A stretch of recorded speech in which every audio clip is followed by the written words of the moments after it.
جنت کا ساتھی حضرت موسیٰ علیہ السلام اور ایک کسائی کا قصہ۔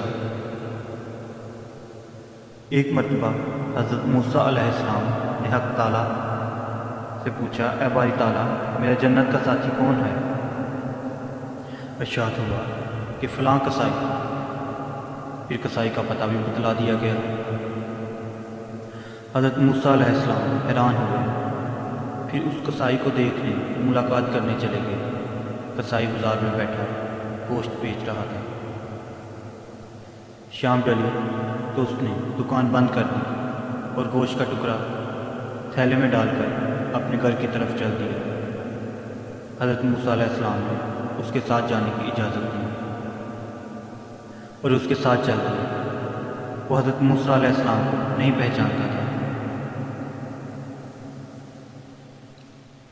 جب گھر پہنچے تو اس نے گوشت کی بوٹیاں بنا کر سالن چڑھایا اور آٹا گوندھ کر روٹی پکائی۔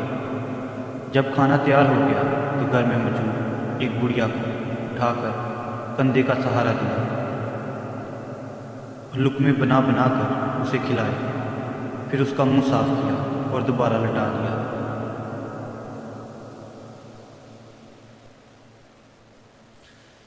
وہ بڑھیا کچھ بڑبڑائی۔ حضرت موسیٰ علیہ السلام نے پوچھا، یہ کون ہے؟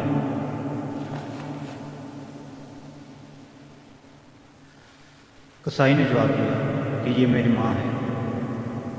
صبح کو اس کی خدمت کر کے جاتا ہوں اور رات کو واپس آ کر پہلے اس کی خدمت کرتا ہوں، پھر اپنے بچوں کو دیکھتا ہوں۔ حضرت موسیٰ علیہ السلام نے فرمایا، یہ کچھ کہہ رہی تھی؟ اس نے کہا، جی ہاں، روز کہتی ہے۔ عجیب بات ہے، میں ہر روز اس کی خدمت کرتا ہوں اور یہ روزانہ مجھے یہ کہہ کر دعا دیتی ہے کہ اللہ تعالیٰ تجھے موسیٰ علیہ السلام کا ساتھی بنا۔